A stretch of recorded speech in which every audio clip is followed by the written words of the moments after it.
The first 3 seconds of your video are the most important. Are you posing? I am. Why do you ask? Because I'm recording. Chef Marinie started, say, in earnest in 2021. It was right in the peak of lockdown. We were all at home, bored out of our minds, and I made a promise to myself to give Instagram a go and to really commit to it. So I said that I would post every day for 30 days, and I did that. And during the process of posting every day, I came across some other foodies. I then connected with a whole community of people who were doing exactly what I was doing, sharing a passion for food online. And then before I knew it, I was just hooked on this platform. And of course, Instagram is designed to keep you hooked. Yeah. That's how it operates. That's how all social media operates. And, you know, at the time I was posting pictures because that Instagram was a picture-based app. Mm-hmm.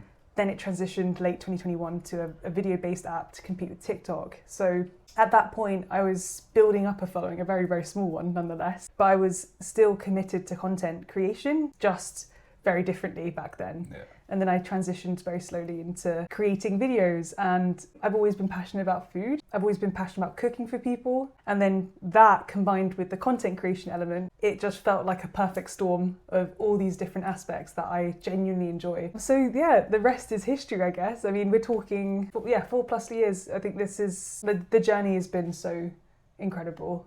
And I don't think I would have ever imagined it to have grown to this point. Like if you told me in 2021, Marina, like you are going to get to where you are now, I would never have believed you ever. My goal was to hit 10K. Like that was my goal. Okay.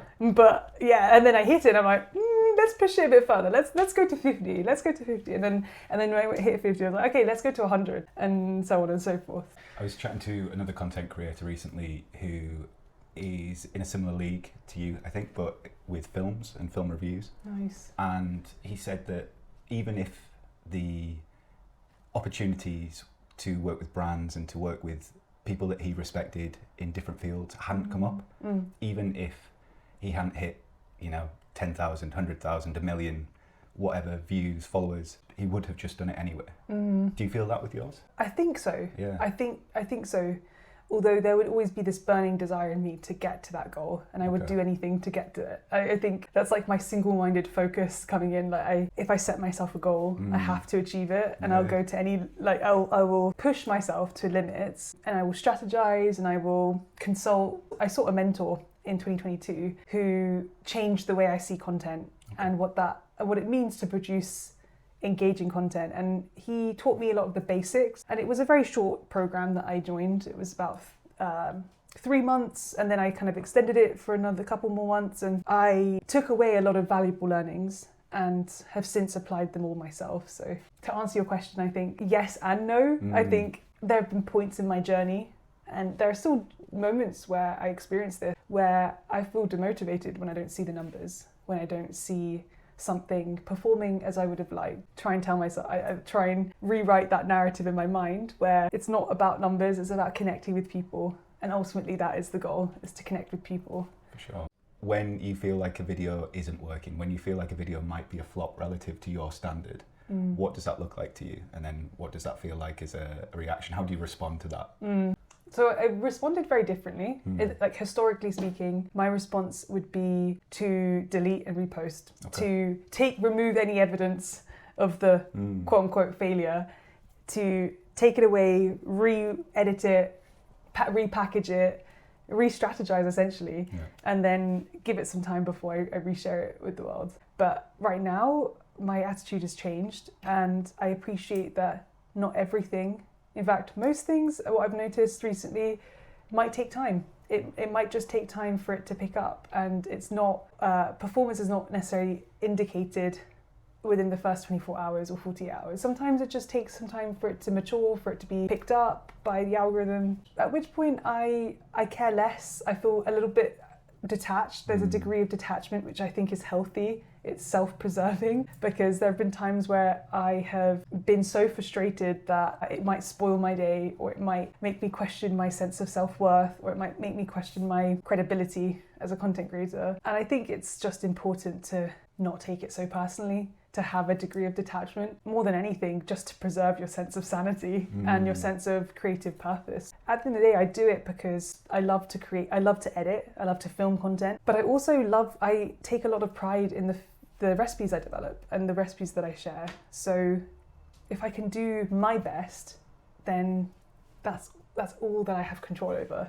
Sure. And obviously I want to come on to the cooking, I want to come on to your recipes. Yeah. Going back to your mentor just for a second and transforming the way that you created, can you say maybe the insight or the insights that change your approach early on? You know, what might other people take from what you learned? Is there anything that still applies? Yeah, oh, definitely. Even though the mentorship happened 3 years ago, there's a lot of insight that still applies today, which is really the 3-second rule. The first 3 seconds of your video are the most important. They're the hook.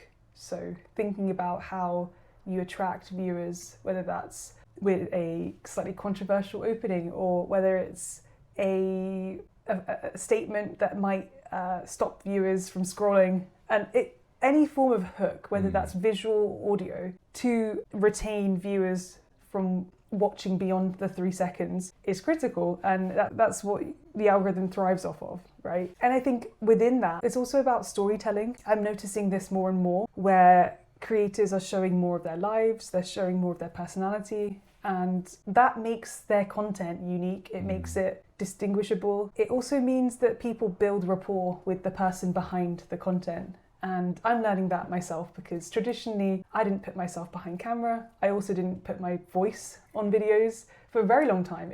I resisted it for so long, believing that if I stayed that way, somehow it would continue to work. But actually adapting and growing is so crucial. So maintain an open mind and try and experiment, but always at the heart of that, always make sure that you feel comfortable with it. Because if you don't, people can tell. People can tell when you're not showing up authentically. So whatever you do, make it yours. You can try and replicate your favorite styles. You might take inspiration from certain people, but ultimately, you know, you are the person making it. Allow yourself to show up authentically, and people will recognize that. I remember one of your first videos with you on camera and saying, that was cool. And you're like, really? You think so? You think I should be on camera? It's like, Marina, you're a star. Like, get out there. And that was a lovely moment where, you know, I've seen you build this following. It just got bigger and bigger and bigger, like you say, since lockdown. And then for you to have like a second guess or a doubt, it's just like, where's that come from? Yeah. You know? I think it's lovely that people want to question it. I think it comes from a well-meaning place. I also think that doubt is needed when you're a creative person in any capacity, because doubt keeps you curious, it keeps you open-minded, it keeps you humble, and it also prevents complacency, which is the belief that, oh, I know it all now and I'm absolutely fine, I can go my merry way with everything that I've learned and nothing will stop me. But actually doubting yourself to a healthy degree, I'm not saying to a self-deprecating degree, to a degree where you might second guess an instinct, or you might question, like, is this the right choice here? Should I be taking this particular approach at this moment in the video, or how should I connect with my audience? Would this work better or this? You know, you leave room for like opportunities and exploration. So maybe doubt isn't quite the right word. Maybe it's just curiosity that I'm trying to like articulate here. Do you ever get caught up with perfectionism? Yeah. I'm learning more and more. Don't let perfect be the enemy of good. Good enough is good, you know. There's a balance there to be struck. Doing the best that you can, but not dwelling on it for too long, that you mull over it and you rework it too many times, and eventually it's just not seen by anyone. So what's the point? Each episode of F&T takes about 10 hours to put together from start to finish. So if you could give me a second, maybe 2 seconds of your time to drop a like, subscribe, follow, and maybe even 5 seconds to leave a nice comment or a 5-star review, that would be incredible. So like a good dish, how do you know when a piece of content's done? When I know that I've given it all my all, whether that's like going over certain frames and reshaping them, whether that's re-recording an audio so that I can hit the right note, all of those elements, I think, play a crucial role in feeling ready to share it with the world. So I guess my piece of advice would be just to trust your instinct, but also know that sometimes the videos that you share, or the content that you share, which you don't give any attention to, sometimes, ironically, does the best. Yeah. And I think that's partly because you commit to your creative instinct and you don't second guess it. So again, I'm kind of contradicting exactly what I said before, but there is a balancing act of knowing that you've done your best versus committing to your creative judgments. Yeah, there I think sometimes can be a feeling among, maybe you get this as well, but I know for the coaches that I chat with each day, that you look at people with X number of followers and it feels like you're doing exactly the same as them. Or, you know, they'll do something that's completely off the wall or just not to the standard that you'd expect. Yeah. And then kind of, as you say, that'll do even better. Yeah. So to some extent, it sometimes feels that social media is completely made up. And I guess ultimately, if you don't feel right about it, if you don't enjoy the process, if you're not getting something from it that makes you think, oh yeah, I made something today, I put something out, I shared something, I spoke with people, then you're almost missing the point of what social media can be. Yeah. Would that be fair to say? Totally. Yeah. Totally. All right, there are two things I want to do with the social media bit before we get into the cooking. Yeah. So the first would be, if we were thinking about a hook, just for example, for this conversation right now, how would you approach it? A hook for this podcast episode. Yeah, because you asked me what would the title be, for instance. I already know that you're thinking about a hook. For a podcast, I'm thinking about a thumbnail, which would operate as a hook in this instance. I would position it as advice or how to stay sane as a content creator. I guess I would make it educational because a lot of what I've shared is my experience and my journey and the insights that I can share. That could be one way. Yeah. Always think about your viewer. Always think about what value can I demonstrate to them. The idea is that it is something that you just iterate, you practice. Yeah. Yeah. You look at the people that you enjoy and then see if you can implement it. Yeah. You're never going to be that person, but if there are things that that person does that you like, give them a go. Yeah? Definitely. All right. Last question, but I promise it's a perfect segue. Which bit of content are you most proud of and why? I would say my Greek series, because that paved the way for me to. It allowed me to reach audiences I never thought I could have reached. It was a challenge for me at a time when it took me forever, what felt like forever. It took me like 3 years to reach 100k. So I challenged myself to double that follower count within 2.5 months. And I did so because of my Greek series. And then I kept building on it. I kept developing more, like creating more recipes from my heritage, from dishes that I grew up eating. And I found myself connecting with people. And that led me to incredible opportunities, which I'm not allowed to share details about yet, but I'm so proud of it. I'm proud that I could show up as a Greek Cypriot with my own cultural background and be able to share it and engage with people in such a way. So that would be my turning point as a content creator. Was Eat Like a Greek. It's a huge series, and obviously there's that through line. If you want to eat like a Greek, like I caught myself saying it from time to time, and I was picking up some of your recipes and your flaky pastry with feta and honey. Yeah, so good, right? So good. And the orzo dishes, you know, whether they're more summery or autumnal, as you introduced me to recently, it's really cool to obviously watch you put together this thing, and you do it in a way that's so easy to follow. But I think what stands yours out in a way that I've not come across, you give the ingredients, you give the method, and I know that if I do it as you say, it's going to look like it, you know? And I've kind of sent you mine on a story, and you've gone, yeah, good job. It's like, yes, I've been able to recreate this thing. And, you know, it's not my heritage, it's not my background, but to be introduced to something like that, get a taste of it, is amazing. And yeah, I can only imagine the kind of opportunities that you've got from here, but the number of recipes that you could just dip in and out of. Like I think particularly your Instagram is just such a lovely thing to look at and to dip into and engage with.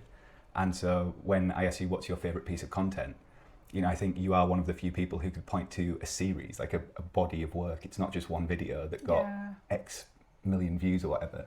It's that you have been doing this day after day, month after month, year after year. It's properly grown. Thank you. Yeah. I'm proud of it. And I think I'm proud of the body of work that I've produced as a result, because it's recognizable and it's distinctive, and I think it allows me to differentiate myself, because it's such a saturated niche now. It's not really a niche anymore, but there are a lot of people who have entered the space in the last year and have grown significantly, and I'm so impressed and I'm so inspired by their growth. And there are people who have been doing it like me for 4+ years, but ultimately it is very saturated, and as a result, showing up uniquely has become even more important for creating recognition and distinction. Yeah, and I think something that you've done really well is to catch people off guard. Yeah.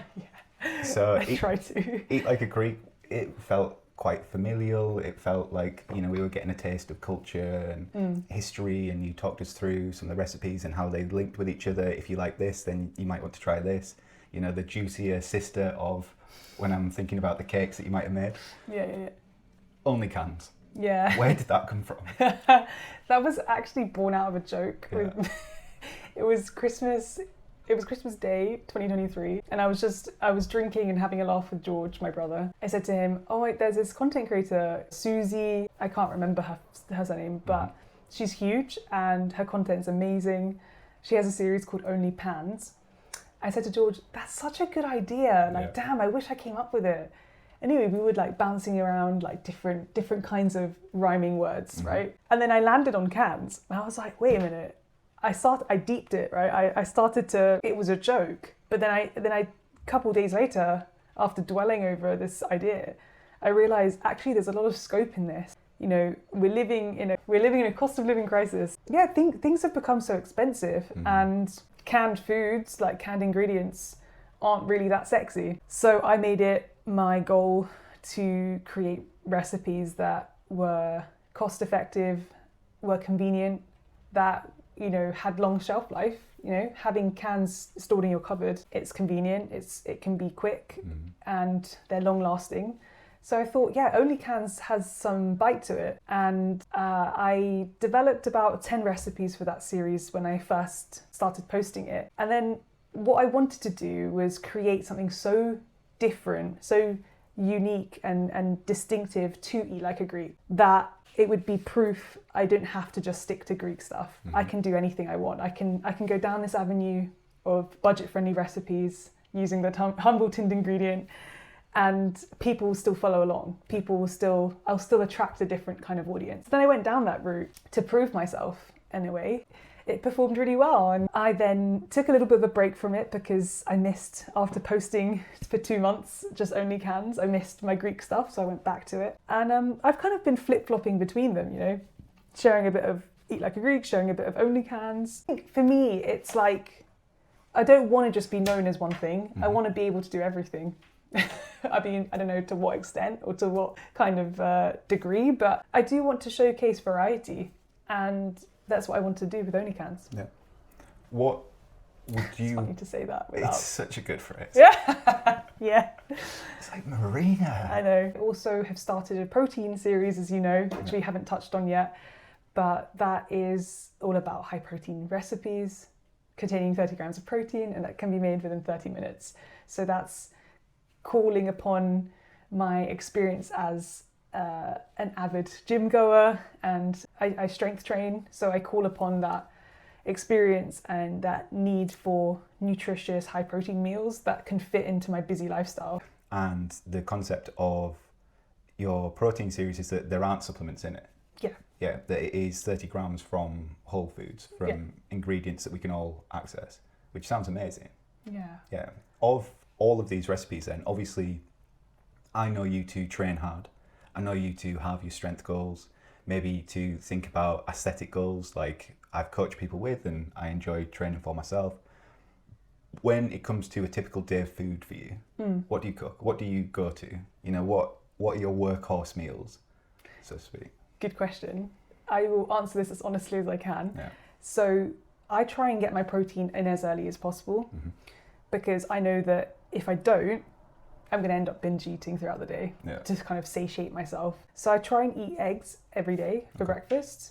whether that's poached, scrambled, boiled. I actually really love a boiled egg, a very hard boiled egg as well. I'm weird like that, I know. But yeah, honestly, bread, like toast and eggs is what I would eat for breakfast. Yeah. And if it's not that, then it will be porridge. And then somewhere in mid-morning, I'll have a yogurt. So Greek yogurt with honey and cinnamon. I'm a big snacker. You know, I'm not ashamed to admit that. I like to graze throughout the day.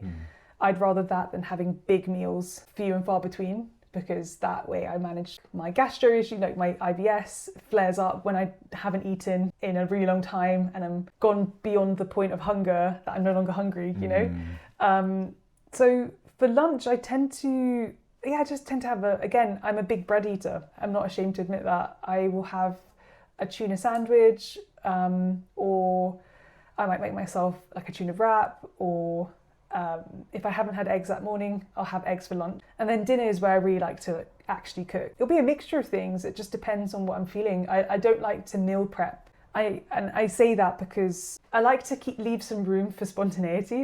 And I think when you meal prep, you're bound by that meal every single day, and you might not feel like it. Your body might just be calling for something else. And I like to leave room for me to cook fresh food every day. And don't get me wrong, there might be days where I do not want to cook, and I might just make a simple cheese on toast, or I might make a simple pasta, but I just enjoy the process of cooking. And more recently, I've been going back to the protein part. I've been using cottage cheese in my cooking a lot more as a means of getting protein without relying on meat, because I don't like to eat meat every single day, and I eat meat maybe 2 to 3 times a week.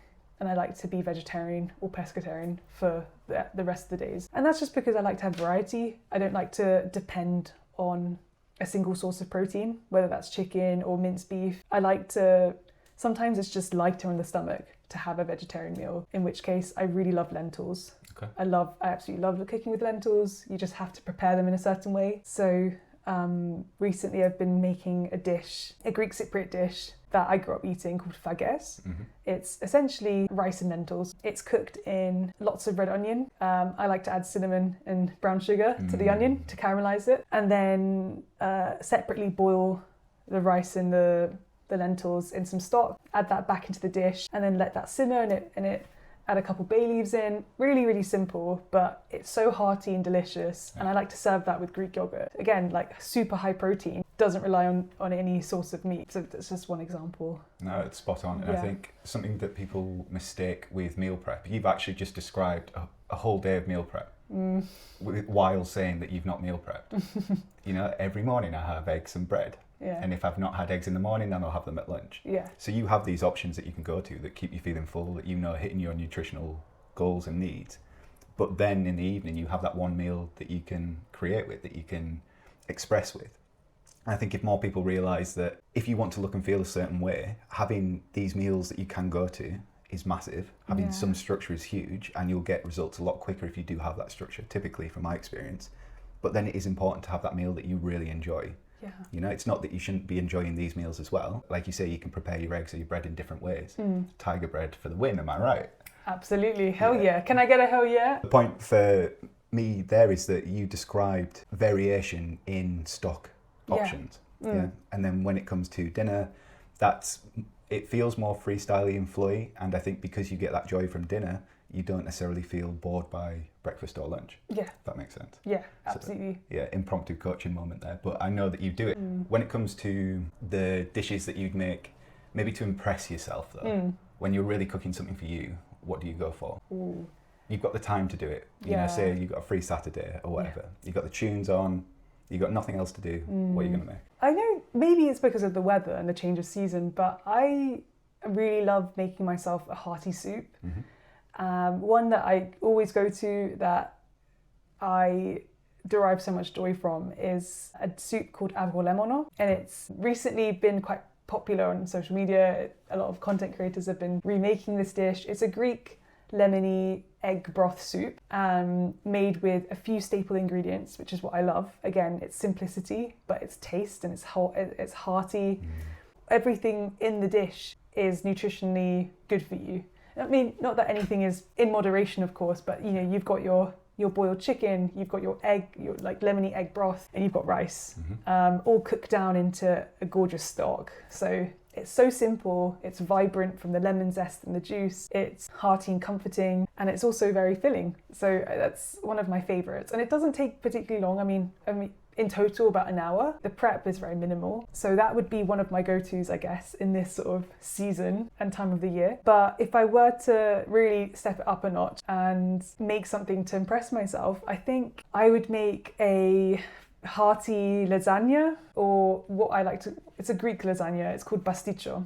And it's effectively the same concept as lasagna because it features pasta, a layer of pasta, a layer of mincemeat, and a layer of bechamel. That, because of the three components and because it requires different cooking times for each component, that is a bit trickier to make and requires a lot more effort. So I'd make one of those. When were you first aware of food as a wow thing? Like this is bigger than just eating. I think it all started for me with baking. That's my journey into food, and my love of food started with baking. Okay. So I've always been fond of baking cakes, and I would bake cakes to gift to friends, to make during tedious evenings of studying when I'd much rather be in the kitchen baking, to escape my university demands. And I guess that was my means of expressing love and care. So I lived with my two best friends in third year, and I have really fond memories of us like studying poetry together, and then us having like a slice of lemon and poppy seed cake with like a layer of lemon curd, or my first time making hummingbird cake, which is a recipe that my friend gave me. Okay, what's that? So hummingbird cake is basically like a tropical fruit cake. It has tinned pineapple, mashed banana, roasted pecans, and it's spiced with cinnamon and nutmeg. So it's really tropical, like very, very moist as a cake crumb. And then it's made with a cream cheese frosting with zested orange. So it's very vibrant, creamy, fresh, like all of the sort of gorgeous flavours and textures. And I remember one time I made it, it was meant to be 3 tiers, been assembled with the icing layers, but I didn't let the cake cool before assembling. And all we hear is a splat on the floor. The first layer of the cake had just fallen head on. So we were left with 2 layers of cake. But that for me is like the beginning of my journey into loving food, and not just seeing it as like a means to an end, but as a means of connecting with people, showing up for friends, and potentially even like that was the start of me seeing Chef Marinie. My friend said to me like, Marina, you could really make something of this. Like, you're such a good baker. I really believe in you. I just thought at the time, like, yeah, as if, like, whatever. And then, so they're right. And they don't like, I love that they were right. And you are still close with your friends from like primary school, aren't you? Yeah. So it does feel that food has been like a bond with the community, the friendships that you have. Yeah. And so for your friends to push you to do it as well, because they obviously enjoyed what you put out, that must feel amazing. It does. And I love to host. That's another means of me connecting with friends. And food is what allows me to do that. So like, imagine hosting but not being a very good chef. That wouldn't be a good combination, would it? But in my case, it's not that. So if people come around for food and you're not very good at making it, that would be absolutely terrible. That would be terrible. All right. You have touched on, obviously, the positive aspects of it, how you got into cooking, the content creation bits of it that we know you for. You interestingly alluded to when I asked you what hook would you make. How do you stay sane when you do all of this? How do you keep all these plates spinning? I think it's noticing when you're on the brink of burnout. Quite honestly, I think it's noticing your body and how it responds to the pressure of showing up, because there is no switch off button. When it comes to having an online presence, you can achieve however much you want to put. Like, what you put in is what you get out, and the more you put in, the more you can get out. So it creates this feedback loop of the more I give of myself, the more I can achieve and succeed. And I think that can create quite a destructive cycle where you don't give your body or your mental headspace any capacity to breathe or any switch off time. It's so important to notice those signs. And if you ask me what those signs were, I would say not feeling motivated, feeling easily irritated, getting distracted quite often in the creative process, whether that's in filming or editing or even preparing to post. Any sense of disconnection is probably a sign that you need to take a break. And notice those signs, because if you don't, then something will stop you. You know, there'll be something, like, if you don't say no, then your body will say no, and it will give out. You might end up like falling ill, or you might end up just in a bad place mentally. So it's really important to always create from a place of joy and a place of connection to yourself. Not necessarily about output. It's for your own sake, self-preservation sake. What does stepping back look like to you? Is it as simple as a day off where what do you do? Do you not look at your phone? Do you not look at Instagram? Do you, what would you advise someone to do? I think it could be anything. It could be anything that you need. Like, you might say to yourself, okay, I need a day. And then you have that day and you're like, that wasn't quite enough, I need a couple more. So take it and don't feel guilty about it. It could mean putting your phone aside, putting it on airplane mode or switching it off, which is what, I don't do that, by the way, but it could mean that. And then tuning into your favourite shows or connecting with friends. You know, it could just mean reshifting your priorities, because it can be all consuming to focus on one thing, which is like content production. But priorities are ever evolving, and what is a priority for me today might not be tomorrow. So it's just maintaining a level of adaptability to say to yourself, like, I'm not a failure for wanting to step back. And although this is my long-term vision, this is my long-term goal, and I will get there eventually, I need to, in this moment, take a step back, because I'm not under the right conditions to be able to produce or get myself to that end goal, because I feel burnt out, or because I feel under the weather, or because I feel under stress in other areas of my life. So listen to your body, listen to what it needs, and listen to what you have a true desire for. You know, so many times I've committed myself to producing 3 videos in a day, and you know what, that might be the case on a certain day, but it's not always likely to be achieved, and that's okay. Like, I can have an aspiration, but I can also maintain a level of perspective which appreciates that there are conditions which make it likely for you to thrive under pressure. And sometimes you just don't need that pressure. Sometimes the working week is enough, and you just need to take a break. Where would you want to send people, Marina? So if anyone is interested, of course, check out my socials at Chef Marinie. You can find me on Instagram, YouTube and TikTok. I also have a website now, chefmarinie.co.uk, and there you'll be able to find all of the recipes that I've shared on social from my Eat Like a Greek and my OnlyCans series. Those will be the places you can find me. Perfect, appreciate it.